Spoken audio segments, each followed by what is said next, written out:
ये है ऑलिवर, जो 1970s में अपनी अनयूजुअल अपीयरेंस और बिहेवियर के लिए यूएसए में काफी फेमस हुआ था।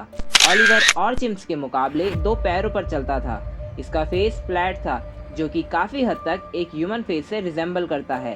इवन अपने केज में भी ये और चिम्प से दूर रहता था और ह्यूमन कंपेनियनशिप को ज्यादा प्रेफर करता था। इसके ओनर का ये कहना था कि ये एक हाइब्रिड है जो कि अफ्रीका से है। और कोइंसिडेंटली अगर हम हिस्ट्री में 50 साल पहले जाएं तो रशियन बायोलॉजिस्ट इलिया इवानोविक ने यहाँ first human chimp hybrid experiment का अटेम्प्ट किया था।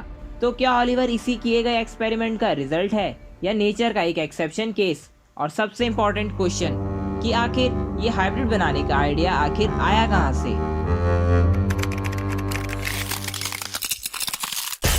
हिस्ट्री में अलग अलग कंट्रीज ने ऐसा हाइब्रिड बनाने की कोशिश की है, और जिसने सबसे पहले इस तरफ कदम उठाया वो थे सोवियत यूनियन। सोवियत यूनियन का फॉर्मेशन अर्ली 20th सेंचुरी में हुआ था और साइंस काफ़ी धीरे धीरे प्रोग्रेस कर रहा था। बट यहीं पर आते हैं इलिया इवानोविक, जो अपने आर्टिफिशियल इंसेमिनेशन प्रोसेस के चलते पूरे वर्ल्ड फेमस हो गए थे। इलिया इवानोविक खार्किव यूनिवर्सिटी के प्रोफेसर और एक रिसर्चर थे, जहां 20th सेंचुरी के स्टार्टिंग में ही उन्होंने आर्टिफिशियल इंसेमिनेशन के प्रोसेस को परफेक्ट कर लिया था, जिसकी सबसे पहले सक्सेसफुल टेस्टिंग हॉर्सेस पर की गई थी, जहां नेचुरली एक स्टैलियन अपने मेटिंग सीजन में 20 से 30 मेयर्स को फर्टिलाइज कर पाता है। आर्टिफिशियल इंसेमिनेशन इसी नंबर को 500 से 600 तक ले गया, और यह उस टाइम के हिसाब से काफ़ी ग्राउंड ब्रेकिंग रिजल्ट से और फार्मर्स बहुत ज़्यादा खुश, जिसके कारण इवानोविक का नाम पूरे सोवियत यूनियन में हो गया था। इसी फेम और रिजल्ट्स के चलते वर्ल्ड के अलग अलग कंट्री से लोग इवानोविक के पास जाते थे। इसी आर्टिफिशियल इंसेमिनेशन की हेल्प से इवान ने अलग अलग जानवरों पर हाइब्रिडाइजेशन एक्सपेरिमेंट स्टार्ट किया, जिसके उन्हें फिनोमिनल रिजल्ट्स मिले, जैसे जीडोंग जो कि एक ज़ेब्रा और डंकी का हाइब्रिड है, जूब्रॉन जो कि एक यूरोपियन बाइसन और काउ क्रॉस का हाइब्रिड है, और ऐसे कई कॉम्बिनेशन रैट्स, गिनिया पिग्स और रैबिट्स के बनाए।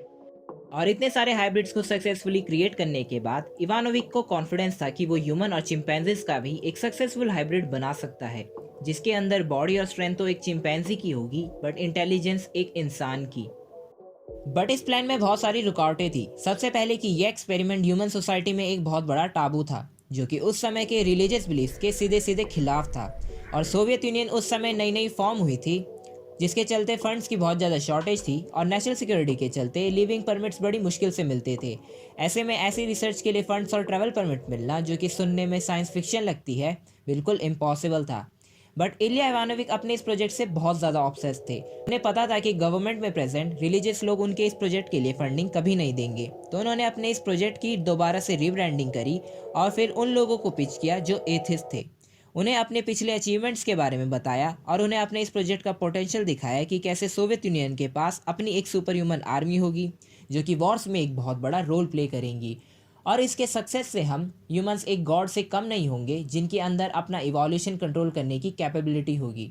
इवानोविक की कैपेबिलिटीज और एथिस्ट के गॉड बनने के लालच ने इस आइडिया को एग्जीक्यूशन में लेके आया, और इवानोविक को $10,000 और अफ्रीका का ट्रैवल परमिट मिला।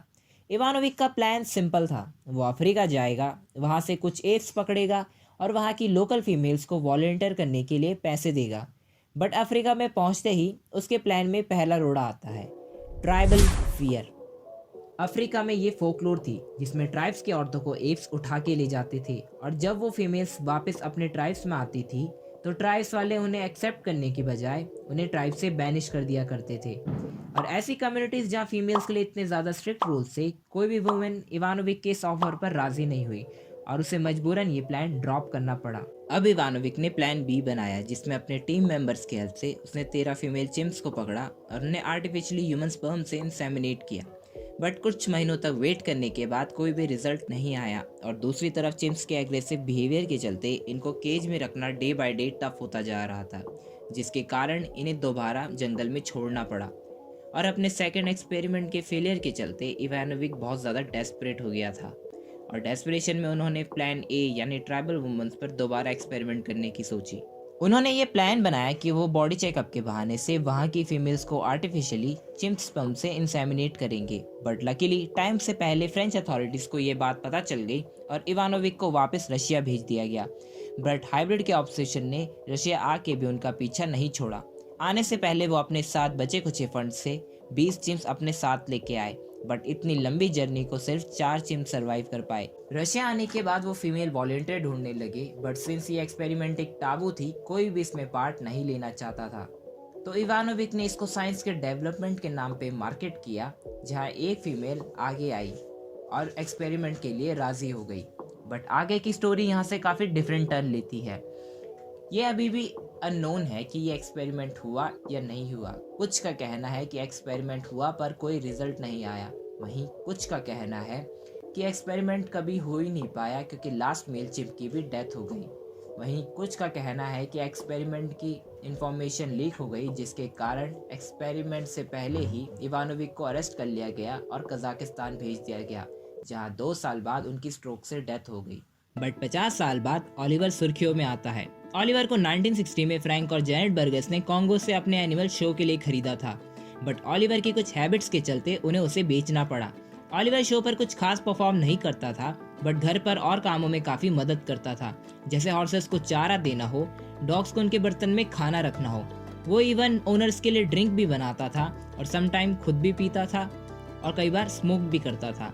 And the most strange thing is कि वो ह्यूमन फीमेल से ज़्यादा सेक्सुअली अट्रैक्टेड था इंस्टेड ऑफ फीमेल चिम्प्स, जिसके चलते उसने कई बार जेनेट और शो पर प्रेजेंट और वुमेन पर सेक्सुअल एडवांसेस के अटेम्प्ट किए, जिसके चलते उन्हें मजबूरन उसे बेचना पड़ा। जेनेट का कहना था कि उन्होंने इससे पहले 40 चिम्प्स पाले हैं, बट ओलिवर उन सब में सबसे डिफरेंट था।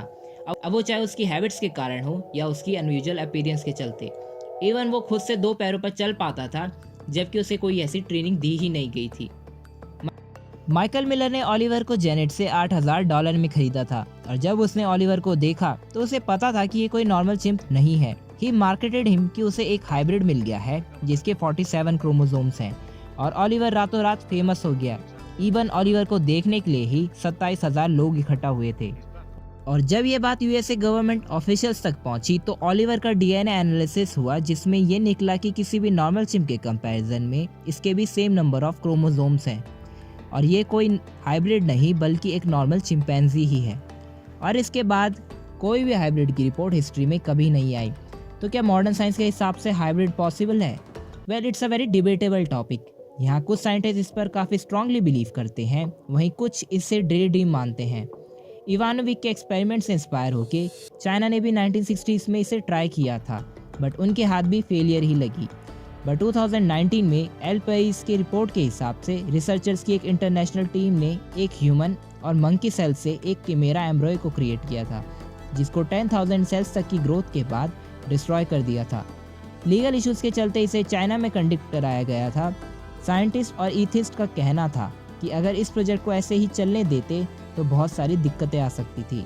इवन 2021 में भी फ्रेंच बायोलॉजिस्ट पीर सेविटियर ने अपने चिमेरा एम्ब्रॉय अटेम्प्ट को पब्लिश किया था, जो कि 7 दिन तक जिंदा रहा, बट अनफॉर्चुनेटली वो आगे सर्वाइव नहीं कर पाया।